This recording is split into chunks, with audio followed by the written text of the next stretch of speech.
Хорвоогийн түмэн өнгөнд өөрийн хүсэл мөрөөдөл, юунд ч бол хувирах итгэл найдвартайгаар оршин байх нь хүмүүн болж төрсний эрхэм жаргал илээ. Зовлон колдуулж жаргалтайгаар оршихын тулд эрүүл мэндэ хайрлан хамгаалах, шаардлагатай тохиолдолд эрүүл мэндийн чанартай тусламж үйлчилгээг авч чаддаг байх нь чухал. Энэ л гэгэн үйлс хүмүүний аз жаргалын төлөө цаг наргүй ажилдаг, өргөсөн тангарагта эзэн болсон эмч, эмнэлгийн ажилтнууд салбартаа тэргүүлэгч эмнэлгийн тухай энэхүү нэвтрүүлэгтээ өгүүлэх юм. Эрен эмнэлэг анх 2001 оны 6 дугаар сарын 14-нд TOEFL-ийн шин зууны эмнэлэг нэртэйгээр байгуулагджээ. Үүнээс хойш бөөр дотор эргэтэн эмэгтэйчүүдийн уламжлалт эмчилгээний гэсэн засагтайгаар эрүүл мэндийн тусламж үйлчилгээг 15 дахь жилдээ үзүүлж байна. Манай улсын 3 хүн тутмын нэг нь бөөрийн ямар нэгэн эмгэгтэй гэсэн судалгаа бий. Мэргэжлийн эмч нарын хэлж байгаагаар бөөрийн өвчлөлийг эрд оншиж илрүүлж чадвал бүрэн эмчлэгдэх боломжтой. Гэсэн ч иргэдийн эрүүл мэндийн боловсрол, эрүүл мэндэд анхаарах хандлага сул байгаагаас бөөрийн өвчин амь насанд халтай өвчлөлийн зэрэгээрэн эхний 3-т ордог. Ийм учраас бөөр шээсний замын өвчлөлийг бууруулах, урьдчилан сэргийлэх, онцлогоо эмчилгээг хүртээмжтэй болгоход бөөрийн нарийн мэргэжлэр төрөлдсөн эрен эмнэлэг манлайлан ажиллаж байна. 15 жилийн түүхийн хугацаанд үйл ажиллагаагаа нэлээдгүй хэмжээгээр өргөгдөхөд бид нэр сайн лаборатори, уламжлалтын тасаг, гемодиализ үйлчилгээний тасаг мөн дотрын хэвтүүлийн эмчилгээ үйл ажиллагаа мөрөгжүүлээд 60 ортой болгон өргөгдсөн ийм амжилттайгаар явж байна. Дэлхийн хүн амын 10 хүний нэг нь бөөрийн архаг өвчтэй гэж үздэг. Бөөрийн архаг өвчин маань юу вэ гэхээр хэдэн сараас хэдэн жилийн хугацаанд янз бүрийн шалтгааны улмаас бөөр гэмтээд бөөрийн үйл ажиллагаа алдагдаж эхлэхийг бөөрийн архаг өвчин гэдэг юм. За бөөрийн архаг өвчинд оруулж байгаа шалтгаанууд гэх юм бол одоо ерөнхийдөө 1-р даралт ихсэлт, 2-р сахарны өвчин, 3-р бөөрийн өөрийнх нь судасны өрөөсөд, 4-р бөөрийн нянгийн гаралтай өрөснөө, за тэгээд насаа гисэн үндор төрөө булчирхайн томрол, тэгээ янз бүрийн чудууг буюу механикийн одоо саатлын улмаас, за тэгээд олон эмийн шалтгаантайгаар ингэж үүсдэг.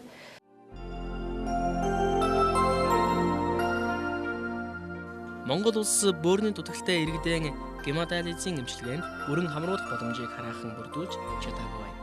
Харин эрен эмнэлгийн хувьд эрүүл мэндийн салбарын өмнө тулгамдсан энэхүү томоохон асуудлыг нийгмийн хариуцлагынхаа хүрээнд шийдвэрлэх, улсын эмнэлгийн ачааллыг бууруулах хамгийн гол нь тогт тухтай орчинд үйлчлүүлэгчдийн шаардлагатай эмчилгээг нь үзүүлж байгаагаараа бусад эмнэлгээс онцлогтой юм.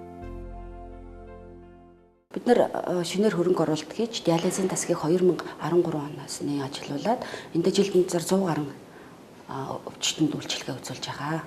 Хэдий хувийн эмнэлэг энэ үйлчилгээг үзүүлэх нь орлого ашигын хувьд тийм таатай биш ч гэлээ гэсэн бид нэр улс одоо их орныхоо төлөө хүлээсэн нийгмийн хариуцлага ухамсарлаад энд үйлчилгээгээ одоо олон ард түмэнд хүргэж байгаа. Одоогор манай эмнэлэгт бол 2 аппарат одоо яг ажиллаж байна. Өдөртөө бол 2 аппаратын дээр 2 сенсор нийтдээ өдөрт 4 хүнийг одоо бөөр орлуулах хэмжлэгэнд хамруулад одоо сардаа бол дор хаяж 50 сеанс буюу 50 одоо удаагийн эмчилгээг бол хийх юм бүрэн боломжтой.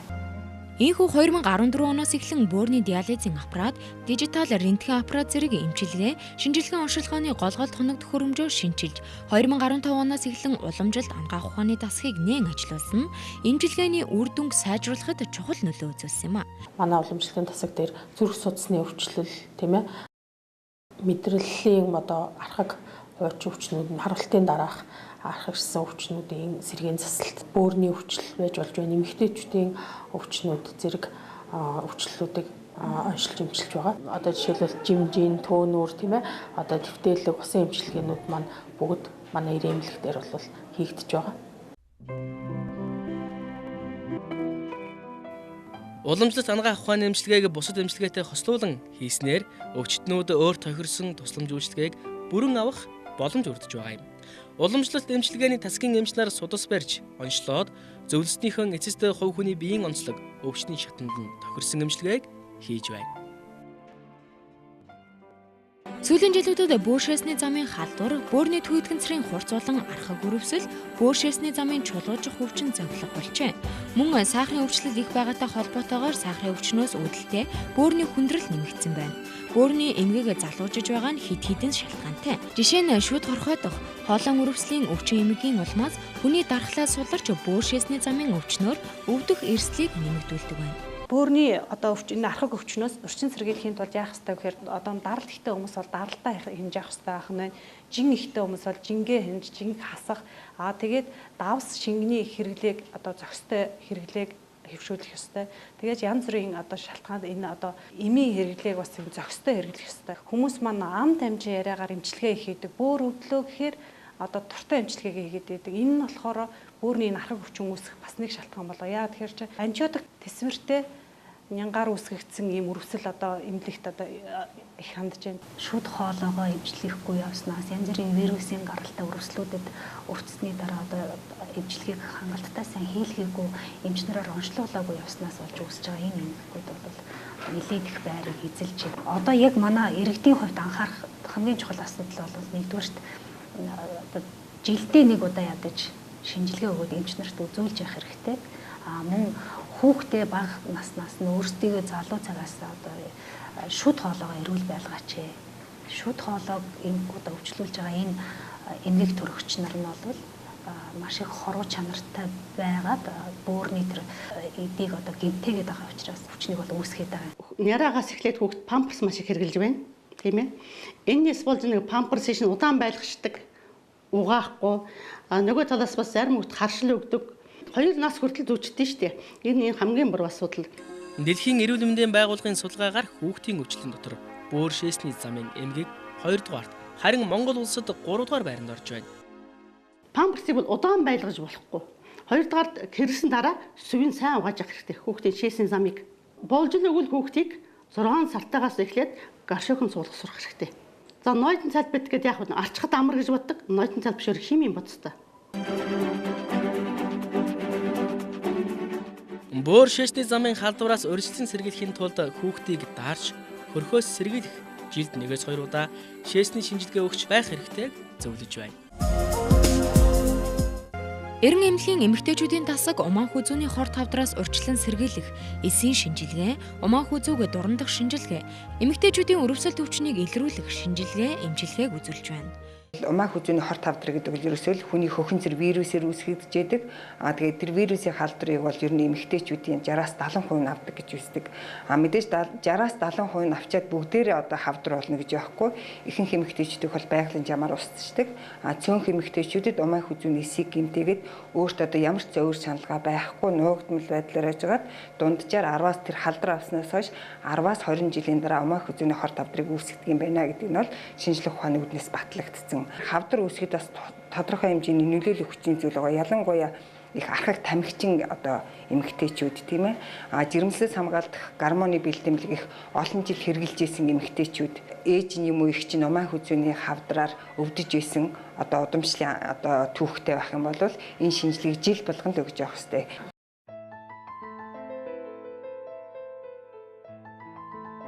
Эмэгтэйчүүдийн бүх төрлийн өрөвсөлт өвчнийг орчин үеийн өндөр хүчин чадалтай эхо аппаратаар онцлох, улмаар тохирох эмчилгээг пицэг эмчилгээтэй хослуулан хийдэг нь эмчилгээний үр дүнг улам нэмэгдүүлдэг юм. Орчин үеийн техник технологи бол өдрөөс өдөр шинжлэгдээд 90-100 бол өөрчлөгдсөөр байгаа. Бид энэтэй бас хөл нийлүүлэн алхдаг.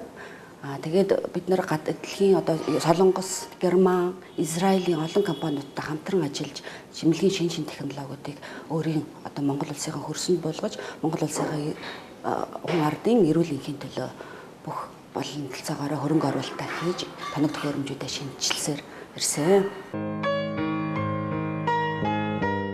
Эрен эмнэлгийн жилд 3600 иргэнд амбулаторийн тусламж үйлчилгээ үзүүлж 1500 иргэнийг хэвтүүлэн эмчилдэг байна. Нэг удаад 60 хүн хэвтүүлэн эмчлэх хүчин чадалтай 5 тухтай орчинд найрсаг халуун дотнд харилцаатай ажилтнууд хамгийн гол нь эмчилгээний өндөр түвшний стандартыг баримталдаг эрен эмнэлгийн талаар үйлчлүүлэгчид ингэж ярьлаа.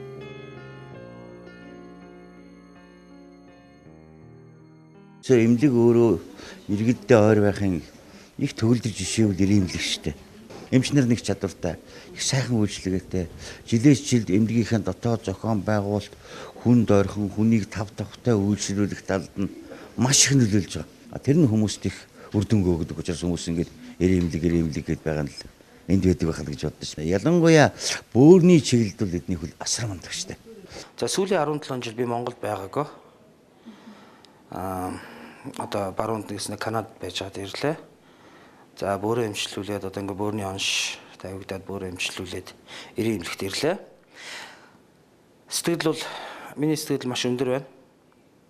Яагаад вэ гэхээр зэрэг би барууны өндөр үйлчлэгийг авч барууны өндөр одоо үйлчлэгээний соёлыг нэлээ одоо авч ирсэн учраас энд ирээд хүн ер нь юмаа үдсэн харсантайгаа харьцуулдаг шүү дээ, тийм ээ.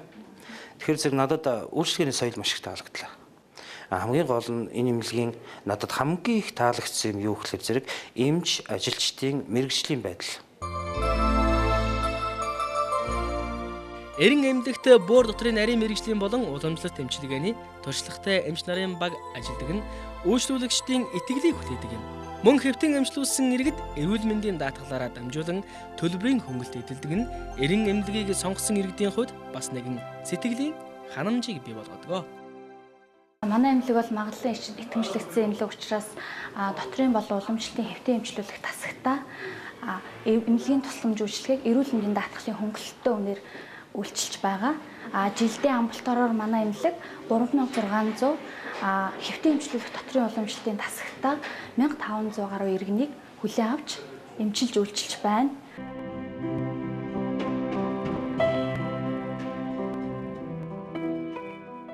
Эрен эмнэлэг нь дан ганц өвдсөн хүмүүсийг эмчлэх биш, өвчнөөс урьдчилан сэргийлэх чиглэлд онцгойлон анхаарч энэ чиглэлийн олон талд арга хэмжээг зохион байгуулсаар байна. Дэлхийн бөөрийн өдөртөөгөө холбоотой өнгөө үзлэг онцлогоог энд явуулдаг.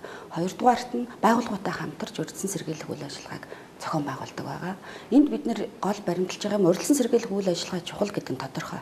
Тэгэхдээ өвдсөн хүнийг бус биеэ эрүүл авч явж байгаа хүмүүсийг урамшуулна, шагнах тухайд бид нэр үйл ажиллагаа явуулдаг. Энд бид нар талархлын хуудас өөрөөр хэлбэл гаргадаг өгдөг байгаа. Шинжилгээ онцлогоогоор та эрүүл гэдэг нь нотлогдсон бол эрүүл иргэн данаа талархаж байна.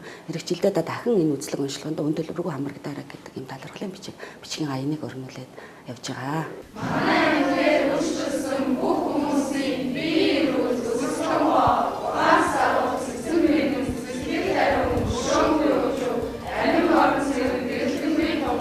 орон хаалгачаа баг бүх байш дээгиндээ эрүүл мэндээр оршиж байна. Иргэн нэр эрүүл мэндийн гэрмээс эмнэлгийн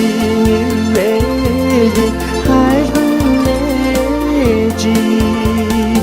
эмчи хүн чаргалимэ эмчи хүн чаргалимэ